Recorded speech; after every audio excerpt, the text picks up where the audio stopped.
Good morning મિત્રો. Question tag પૂરા કર્યા પછી ડિરેક્ટ ઇનડાયરેક્ટ સ્પીચ, જેને આપણે રિપોર્ટેડ સ્પીચ એ કહી શકીએ. રિપોર્ટેડ સ્પીચ એટલે પણ ઇનડાયરેક્ટ સ્પીચ જ થાય. ડિરેક્ટ ઇનડાયરેક્ટ, ડિરેક્ટ આપણે બોલીએ, ડાયરેક્ટ ઇનડાયરેક્ટ એ બોલાય, જેને આપણે રિપોર્ટેડ સ્પીચ કહીએ. રિપોર્ટેડ સ્પીચ આપ્યું હોય, તમને પેરેગ્રાફ પૂછાય છે 4 માર્ક્સનો 12મા ધોરણમાં બોર્ડની એક્ઝામમાં. અત્યારે જે 12મા ધોરણમાં છે એને તો મેં કહી દીધું છે સરસ રીતે, પણ 11મા વાળા માટે તો પેરેગ્રાફનું આપણે ઇનડાયરેક્ટ સ્પીચમાં રૂપાંતર કરવાનું આવે છે. તો ઘણા છે એ રિપોર્ટેડ સ્પીચ એટલે ઘણા રિપોર્ટ રાઇટિંગ કરી નાખે. એટલા માટે કહેવું પડે છે કે રિપોર્ટેડ સ્પીચ એટલે પણ ઇનડાયરેક્ટ સ્પીચ. ઘણીવાર એમ લખ્યું હોય કે ટર્ન ઇન્ટુ રિપોર્ટેડ સ્પીચ, બોર્ડની પરીક્ષામાં એમ હોય, અથવા ઇનડાયરેક્ટ સ્પીચ, તો બેયનો મિનિંગ એક જ થાય એ પહેલાં સમજી લેજો. હવે આપણે તમને છે એ ડાયરેક્ટ પેરેગ્રાફને ઇનડાયરેક્ટમાં તમારે ટ્રાન્સલેટ કરવાનો હોય, તો પહેલાં આપણે સેન્ટેન્સ શીખવા પડે. એટલે વાક્યોનું આપણને ઇનડાયરેક્ટ કરતા આવડે તો પછી પેરેગ્રાફનું આવડે. તો મિત્રો, બોર્ડની જેમ તો આમાં પોસિબલ નથી, પણ થોડું સમજાવવાનો પ્રયત્ન કરેલો છે. એમાં તમે ડાયરેક્ટમાંથી ઇનડાયરેક્ટમાં વાક્યોનું રૂપાંતર કરો તો કેટલાક ફેરફાર થાય. પહેલાં તમારે 5 પ્રકારના સેન્ટેન્સ આવે, એને તમારે ઇનડાયરેક્ટમાં ફેરવવાના આવે. પણ પહેલાં ઇનડાયરેક્ટ કરતાં પહેલાં શું ફેરફાર આપણે કરીએ, તો આમાં આપેલું છે કે રિપોર્ટિંગ વર્બ સેડ ટુ, દર્શન આપેલું છે. પેલું ડાયરેક્ટ સ્પીચ આપ્યું છે, ડીએસ એટલે ડાયરેક્ટ સ્પીચ. તો દર્શન said to Bhairavi, I saw the film yesterday. હવે દર્શન એ બોલનાર છે, નામ છે, બરાબર. અને સેડ ટુ છે એને આપણે રિપોર્ટિંગ વર્બ કહીશું, આરવી જેને કહેવાય. અને ભૈરવી છે એ સાંભળનાર કરતા છે, બરાબર છે. I saw the film yesterday એ રિપોર્ટેડ સ્પીચ કહેવાય એને. હવે તમે ડાયરેક્ટમાંથી ઇનડાયરેક્ટમાં ફેરફાર ટ્રાન્સલેટ કરો તો રિપોર્ટિંગ વર્બ, જો અહીંયા આપેલું છે પેલું કે રિપોર્ટિંગ વર્બ ભૂતકાળમાં હોય, ધારો કે સેડ, સેનું સેડ એ ભૂતકાળ થયું. તો સેડ ટુ હોય તો એનું સેડ અથવા સેડ ટુ ગમે તે રિપોર્ટિંગ વર્બ આપેલું હોય તો એનું ટોલ્ડ અથવા આસ્કડ. જો પ્રશ્નાર્થ વાક્ય હોય તો આસ્કડ કહેવાય, અને એમનેમ ઇન્ફોર્મેટિવ હોય તો એને આપણે ટોલ્ડ કહીશું.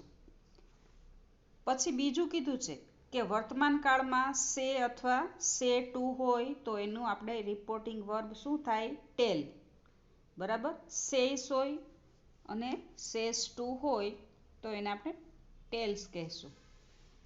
આ પહેલાં રિપોર્ટિંગ વર્બનું સમજી લઈએ.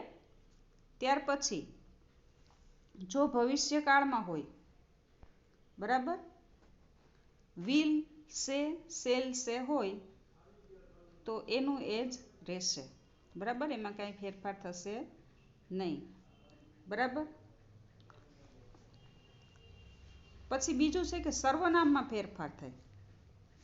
સર્વનામમાં ફેરફાર થાય, અહીંયા તમને સાઈડમાં આપેલું છે. સર્વનામમાં ફેરફાર થાય, પછી કાળમાં ફેરફાર થાય, અહીંયા છે. તો સર્વનામમાં ફેરફાર થાય, ડાયરેક્ટમાંથી ઇનડાયરેક્ટમાં ફેરવીએ તો કાળમાં ફેરફાર થાય. પછી સમય સૂચક અને સ્થળ દર્શક, જો નજીકના હોય તો ટુડેનું ધેટ ડે થાય, એવી રીતે. તો સ્થળ દર્શક હોય એમાં પણ ફેરફાર થાય, આવી રીતે.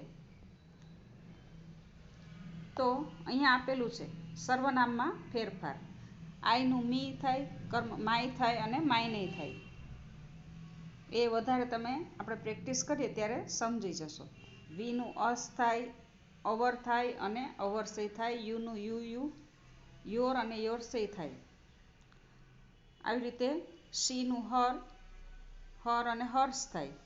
ઈટનું ઈટે રે ઘણીવાર ઈટ્સય થાય અને સંબંધક વિભક્તિ હોય તો ઈટ્સ થાય. ધેયનું ધેમ થાય, ધેર થાય અને ધેર્સ થાય. એવી રીતે જો ધીસ હોય તો ઇનડાયરેક્ટ આપણે કરીએ તો એનું અહીંયા ધેટ થાય. બરાબર. પછી ધીઝ હોય, ધીસનું બહુવચન ધીઝ, તો એનું ધોઝ થાય. ત્યાર પછી હિયરનું ધેર થાય, નાવનું ધેન, ટુડેનું ધેટ ડે, ટુ નાઇટનું ધેટ નાઇટ અને ધસનું સો. એવી રીતે જો યસ્ટરડે હોય તો ધ પ્રીવિયસ ડે અથવા ધ ડે બિફોર. ટુમોરો હોય તો ધ નેક્સ્ટ ડે, અહીંયા આપેલું છે ધ ફોલોવિંગ ડે. ત્યાર પછી લાસ્ટ વીક હોય, મંથ હોય, યર હોય તો પ્રીવિયસ વીક, મંથ, યર. અને નેક્સ્ટ વીક હોય તો ધ ફોલોવિંગ વીક, મંથ અને યર. આટલા ફેરફાર થાય. તેમ છતાંય આપણે આગળ કરીશું એટલે સમજાશે. હવે V1 હોય તો V2 થાય.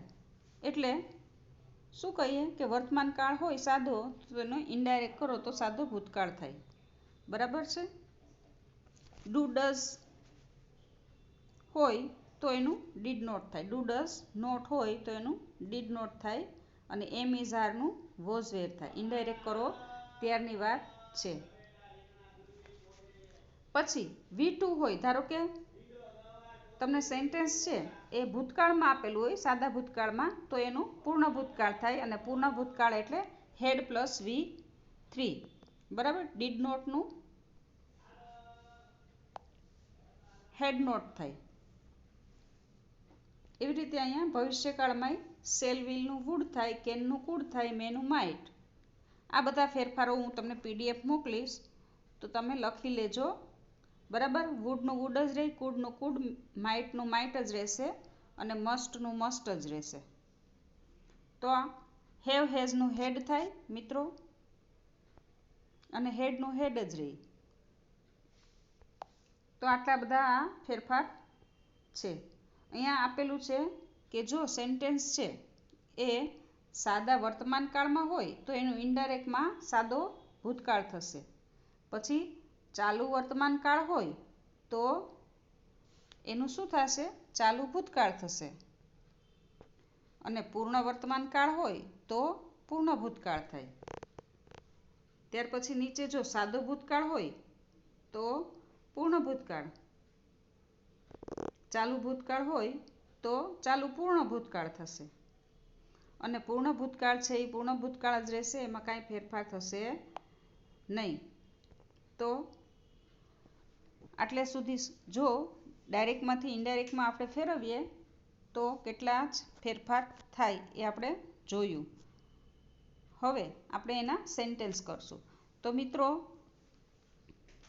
5 પ્રકારના સેન્ટેન્સ આવશે. પેલું વિધાન વાક્યો, જેને ઇંગ્લિશમાં કહેવાય એસર્ટિવ સેન્ટેન્સ. વિધાન વાક્યનું તમારે ઇનડાયરેક્ટ કરવાનું. ત્યાર પછી ઇન્ટ્રોગેટિવ. ઇન્ટ્રોગેટિવ એટલે કે પ્રશ્નાર્થ વાક્યો. પ્રશ્નાર્થ વાક્યોમાં 2 પ્રકાર હોય.